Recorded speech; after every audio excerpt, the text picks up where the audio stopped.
Hello बच्चों, क्या हाल चाल और सब बढ़िया।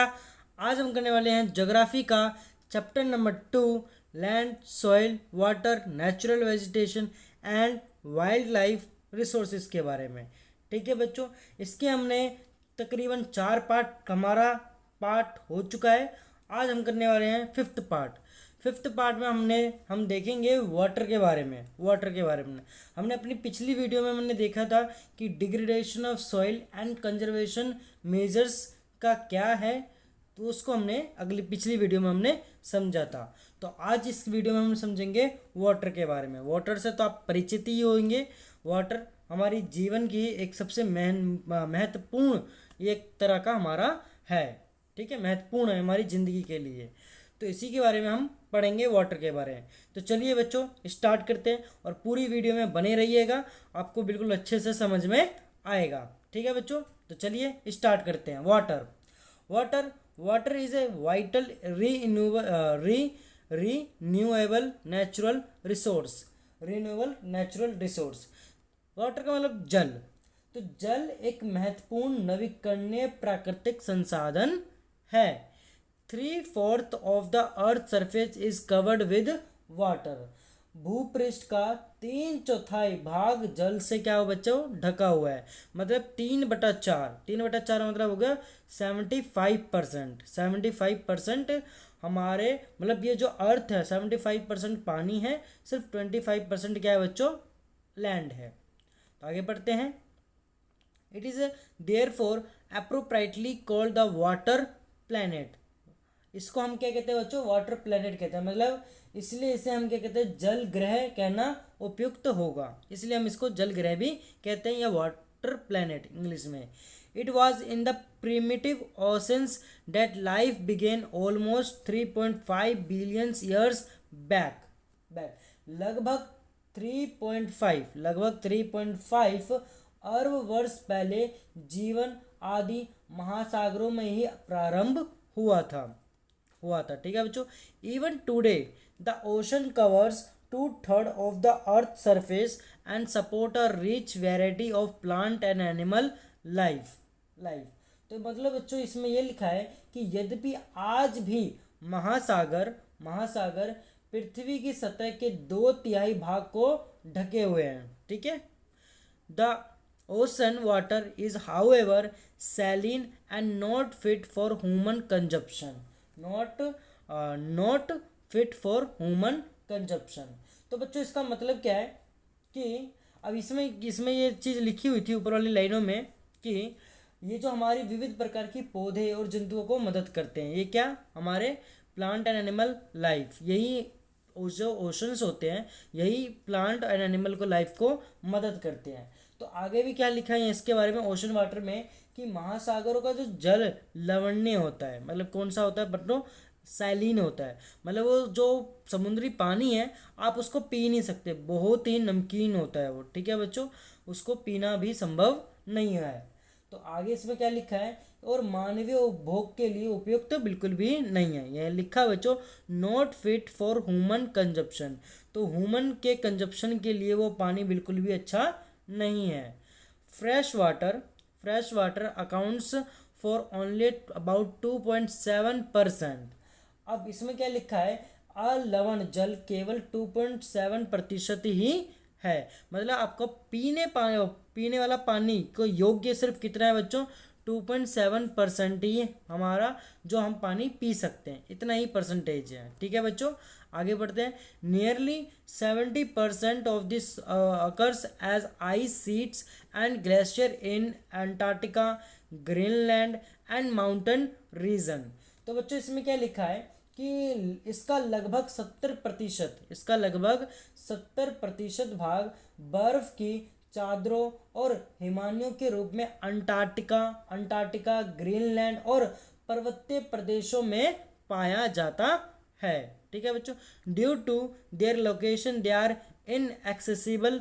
Only 1% of the fresh water is available and fit for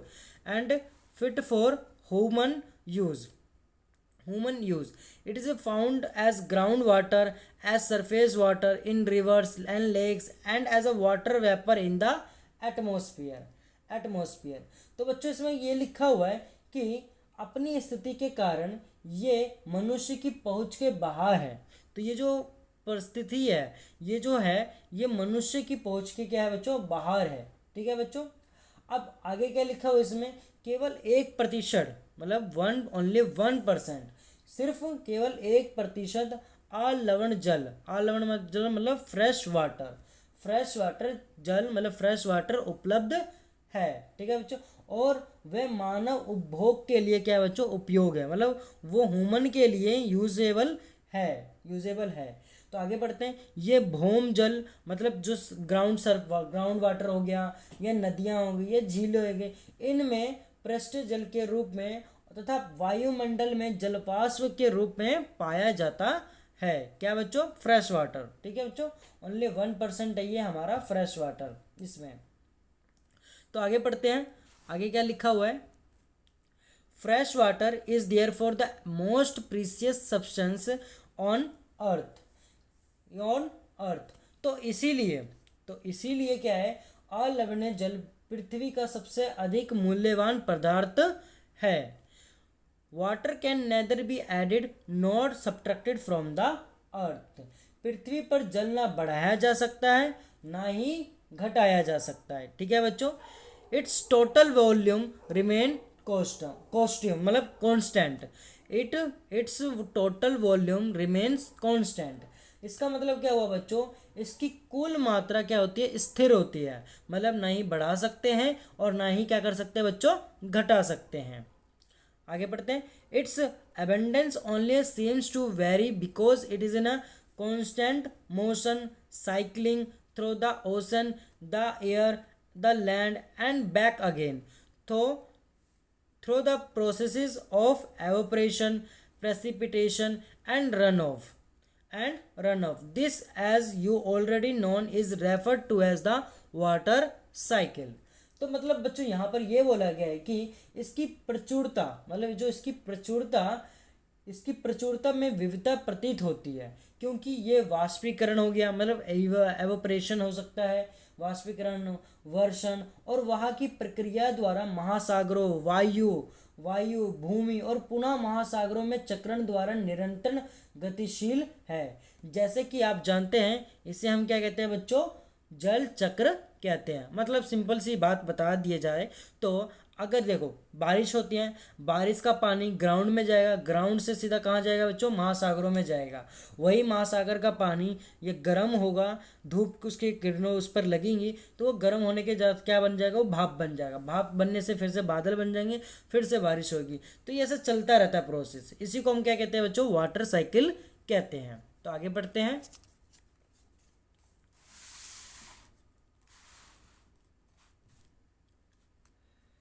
Human use amount of water not only for drinking and washing but also in the process of production. अब बच्चों यहाँ पर ये लिखा हुआ है कि मनुष्य जल की बड़ी मात्रा का उपयोग न केवल पीने और धुलाई में भी करता है। ठीक है बच्चों, पीने में ही नहीं करता, ये क्या करता है, धुलाई में भी इसका इस्तेमाल करता है, पानी का इस्तेमाल। जैसे कि अब हम क्या करते हैं कि बर्तन धोते हैं, नहाते हैं, कारी वाड़ी, इसी से पानी से ही धोते हैं। आगे बढ़े। Water for agriculture industries generating electricity through reservoirs of dams are the other usage. अब बच्चों यहाँ पर ये लिखा गया है कि वर्ण उत्पाद प्रक्रिया में भी कार्य करता है ये। ठीक है, मतलब जैसे कि जल कृषि हो गया, उद्योग हो गया, बांधों के जलाशयों के माध्यम से विद्युत उत्पादन करना, मतलब जब डैम वैम बना देते हैं तो उससे हम क्या बच्चों करते हैं, इलेक्ट्रिसिटी पैदा करते हैं, तो वो चीज़ करना, इन सब में क्या होता है बच्चों, यह प्रयोग किए जाते हैं। आगे बढ़ते हैं। Increasing population, rising demands for food and cash crops, increasing urbanization and rising standards of living are the major factors leading to shortage in supply of fresh water, either due to drying up of water sources or water pollution. तो मतलब बच्चों यहाँ पर यह बोला गया कि जल स्रोतों के सूखने अथवा जल प्रदूषण के कारण अलवणीय अलवणीय जल, मतलब जो फ्रेश वाटर जो होते हैं, अलवणीय जल की आपूर्ति की कमी के मुख्य कारक बढ़ती जनसंख्या है। मतलब जो फ्रेश वाटर की जो कमी देखी जाती है, जो पीने योग्य पानी जो होता है उसकी जब कमी देखी जाती है, वो किसके कारण होता है? इंक्रीजिंग पॉपुलेशन बढ़ती जनसंख्या हो गया, या भोजन हो गया, या नगदी फसलों की बढ़ती मांग हो गई, या बढ़ता नगरीकरण हो गया, और बेहतर होता जीवन स्तर है। ठीक है बच्चों, इन सभी की वजह से ये हमारी जो जल की आपूर्ति है वो कमी के मुख्य कारक बनते हैं। ठीक है बच्चों, अब इसमें देखो एक्टिविटी में इसमें दे रखा है, हमें एक्टिविटी दे रखी है, an average urban Indian use about 150 litre of water every day. औसतन एक भारतीय नागरिक प्रतिदिन लगभग 150 लीटर जल का उपयोग करता है। अब इसके ये यूजेस हैं और इसने कितना लीटर पर पर्सन यूज़ करा, ये सारी चीज़ें। Drinking 3 litre, cooking 4, bathing 20, flushing 40, washing clothes 40, washing utensil 20, gardening 23, और टोटल मिला के कितने हो गए बच्चों? 150 हो गए। ठीक है बच्चों, आप भी इस प्रकार से कहीं भी, जैसे कि सड़कों पर भी पानी नहीं डाल देते हैं, वेस्टेज करते हैं पानी का भी, तो वो सब नहीं करना चाहिए हमें। ठीक है बच्चों, तो आगे पढ़ते हैं।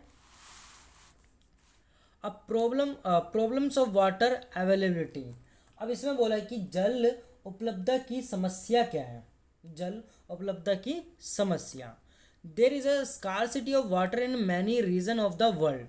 अब विश्व के कई प्रदेशों में जल की कमी है। Most of Africa, West Asia, South Asia, part of western USA, north west Mexico, part of South America and entire Australia are facing shortage in fresh water supply.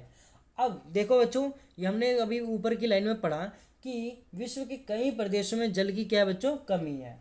अब जैसे कि अधिकांश, जैसे कि अफ्रीका हो गया, वेस्ट एशिया, जैसे कि वेस्ट एशिया, पश्चिमी एशिया, दक्षिणी एशिया हो गया हमारा, दक्षिणी एशिया हो गया। अब पश्चिमी हमारा वेस्ट में पश्चिमी संयुक्त राज्य अमेरिका हो गया, USA, United state of America हो गया, और इसके भाग भी हैं उत्तर, मतलब मैक्सिको हो गया, साउथ अमेरिका हो गया, मतलब दक्षिणी अमेरिका हो गया, और अंटायर ऑस्ट्रेलिया, और संपूर्ण हमारा क्या हो गया बच्चों? ऑस्ट्रेलिया हो गया।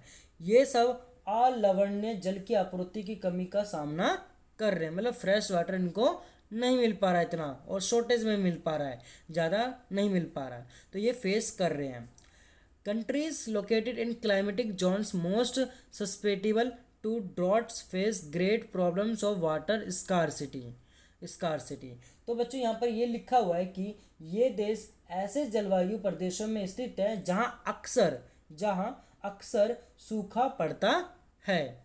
Thus, water shortage may be consequence of variance in seasonal or annual precipitation, or the scarcity is caused by over exploitation and contamination of water sources। तो बच्चों यहाँ पर ये लिखा हुआ है कि उनमें जल अभाव की अधिक समस्या बनी रहती है। ठीक है, और इस प्रकार जल का अभाव मौसमी तथा वार्षिक वर्षण में विविधता के परिणाम स्वरूप हो सकता है, अथवा अति उपयोग और जल स्रोतों के संदूषण के कारण भी जल का अभाव हो सकता है। अगर हम अपना पानी ज़्यादा यूज़ करेंगे तो उसमें भी वेस्टेज हो जाएंगे। अगर वही पानी है, उसी में हम अपना मल मूत्र कर रहे हैं, कपड़े धो रहे हैं, तो उससे भी पानी क्या हो जाएगा बच्चों? कॉन्टामिनेशन हो जाएगा, मतलब खराब हो जाएगा पानी। ठीक है, तो इससे भी बीमारियां फैलती हैं। तो आगे बढ़ते हैं, कंजर्वेशन ऑफ वाटर रिसोर्सेज के बारे में पढ़ते हैं। ठीक है बच्चों, ऊपर वाली चीज़ समझ में आ गई होगी I hope. Problem of water availability क्या है? कई देशों में क्या है बच्चों? पानी की कमी है, तो उसी के बारे में ये चीज़ बताई गई है।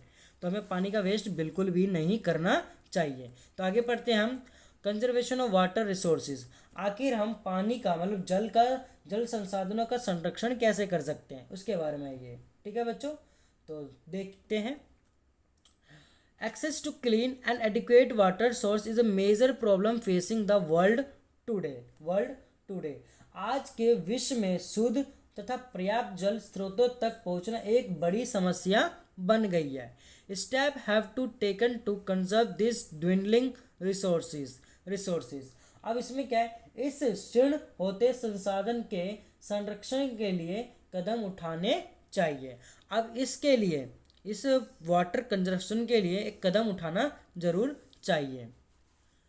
Even though water is a renewable resource, its overuse and pollution make it unfit for use।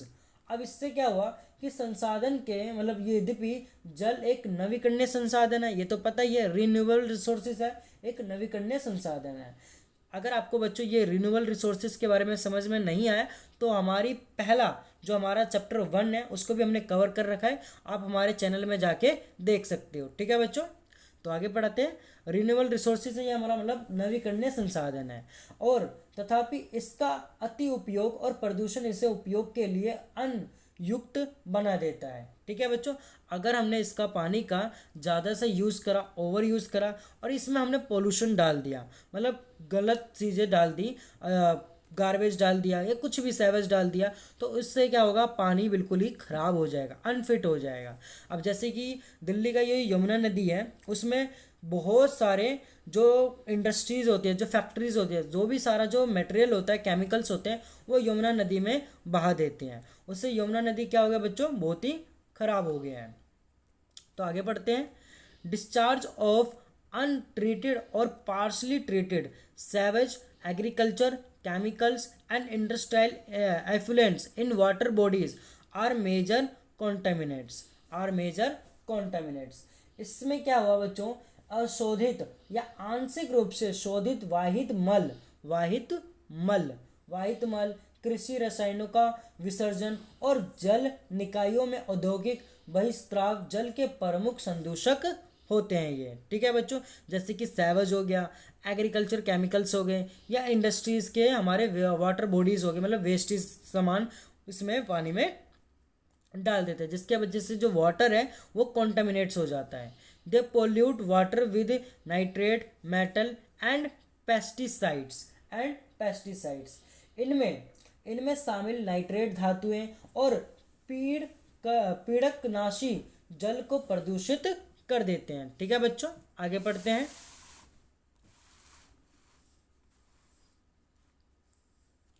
Most of these chemicals are non-biodegradable and reach human bodies through water। अब इससे क्या हुआ बच्चों कि जल क्या हमारा हो गया, खराब हो चुका है, प्रदूषित हो चुका है। इनमें से अधिकांश रसायन अजैव निम्नीकरण है, मतलब ये नॉन बायोडिग्रेडेबल है, तो मतलब अजैव निम्नीकरण होने के कारण जल द्वारा मानव शरीर में पहुंच जाते हैं। Water pollution can be control by treating this effluent suitable before releasing them in water bodies. इन प्रदूषकों को जल निकायों में छोड़ने से पूर्व बहिस्त्रावों को उपयुक्त विधि से शोधित करके जल प्रदूषण नियंत्रण किया जा सकता है। ठीक है बच्चों, अगर मतलब जैसे कि मान के चलो कोई फैक्ट्री है, वो अपना केमिकल इसमें फेंक रही है, उससे को पहले फेंकने से पहले जो वाटर को ख़राब कर सकते हैं ऐसे केमिकल को उनको निकाल देना चाहिए, उनको छान देना चाहिए, और जो भी मतलब पानी को ख़राब ना करे वो डाल दो, उससे कोई मतलब नहीं है, बट पानी को ख़राब नहीं होना चाहिए। यमुना नदी अभी देखो अभी बहुत गंदी हो चुकी है। तो आगे बढ़ते हैं। सरकार उस पर सफाई करने के लिए भी कहीं ना कहीं कदम उठाती है, और अच्छी बात है, कदम उठाना भी चाहिए। Forest and other vegetation cover slow the surface run of and replenish underground water. अब इसमें बच्चों यहाँ पर ये लिखा है, वन और वन्य वनस्पति आवरण धरातल्य प्रवाह को क्या कर देते हैं, मंद कर देते हैं। Water harvesting is another method to save surface run off. अब अगला यहाँ पर क्या लिखा है, भूमिगत जल को पुनः पूरित करते हैं। भूमिगत जल को क्या करते हैं बच्चों, पुनः पूरित कर देते हैं। अब आगे क्या लिखा है इसमें, the canals used for irrigating field should be properly lined to minimize losses by water seepage. Sprinklers effectively irrigate the area by checking water losses through seepage and evaporation. In dry region with high rates of evaporation, drip or trickle irrigation is very useful. The valuable water resource can therefore be conserved by adopting these means of irrigation. तो बच्चों यहाँ पर simple सी बोला गया है कि जल संग्रह पृष्ठीय प्रवाह को बचाने की दूसरी विधि है। जल रिसाव को कम करने के लिए खेतों को सिंचित इरिगेशन के लिए सिंचित करने वाली नहरों को ठीक से पक्का करना चाहिए। अब रिसाव और वाष्पीकरण से होने वाली जल क्षति को रोकने के लिए क्षेत्र की स्प्रिंकलरों से सिंचाई करना अधिक प्रभावी विधि है। वाष्पीकरण की अधिक दर, अगर बच्चों एवोपरेशन अगर ज़्यादा है, मतलब एवोपरेशन की दर वाले शुष्क प्रदेशों में सिंचाई की ड्रिप अथवा टपकन विधि बहुत उपयोगी होगी। मतलब कि यहाँ पर क्या है कि एवोपरेशन मतलब ड्राई एरिया है, ड्राई रीजन है, तो उसमें हाई रेट किसका होगा, एवोपरेशन का होगा। तो उसमें सबसे ज़्यादा जो यूज़फुल क्या सब्सटेंस होगा, ड्रिप एंड ट्रिकल सब्सटेंस का ज़्यादा इस्तेमाल होगा इरिगेशन में। मतलब हर एक पौधे के पास एक छोटा सा मतलब एक नलकूप होती है, मतलब ड्रिप का एक एक बूंद गिरती रहेगी, इससे क्या होगा, पानी का वेस्टेज बिल्कुल भी नहीं होगा। ठीक है बच्चों, इससे पानी का वेस्टेज बिल्कुल भी नहीं होगा और ये बहुत ही उपयोगी भी है। सिंचाई की इन विधियों को अपनाकर बहुमूल्य जल संसाधन को संरक्षित किया जा सकता है। इसके अलावा मतलब ये तो कर सकते हैं, इसके अलावा आप भी कर सकते हैं, आप भी पानी का वेस्टेज बिल्कुल भी ना करिएगा। ठीक है बच्चों, जितना हो सके पानी को बचाइए। ठीक है बच्चों, तो आज की वीडियो के लिए बस इतना ही रहने देते हैं। आई होप आपको problem of water availability and conservation of water resources के बारे में बिल्कुल अच्छे से समझ में आ गया होगा। अगर आपको अच्छे से समझ में आ गया है तो चैनल को ज़रूर सब्सक्राइब कर देना और बेल आइकन दबाना बिल्कुल भी ना भूलना। ठीक है बच्चों, अगर अगली वीडियो में हम ज़रूर मिलेंगे, natural vegetation and wild life के बारे में समझेंगे। ठीक है बच्चों, आज की वीडियो के लिए बस इतना ही। धन्यवाद।